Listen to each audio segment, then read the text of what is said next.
Sumuong sa makapal na usok ang mga taong nasa mall na ito sa Kumamoto, Japan. Napinsala ito ng 7.1 magnitude na lindol kahapon at napuruhan ng pagsabog makalipas ang isang oras. Sa pagpasok ng pulisya, tumambad ang kabi-kabilang pinsala sa mall. Ayon sa public broadcaster na NHK, nasa 20 hanggang 30 mall worker ang nawawala. 8 ang nakuha mula sa guho. Sabi ng pamunuan ng mall, 3 empleyado nila ang nasawi at 3 ang nawawala.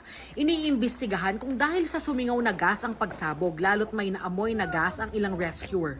Giit naman ng pamunuan ng mall, nagsagawa sila ng safety check noong nakaraang buwan kung kailan ni-reopen ang mall sabay sa paggunita sa pagbangon ng Kumamoto mula sa 7.3 magnitude na lindol noong April 2016. Ipinagmalaki pa ng pamunuan ng mall na pinatibay kontra lindol ang gusali. Bukod sa mall, inaalam din ang lawak ng pinsala sa pabrika ng papel kung saan may bumagsak na chimney.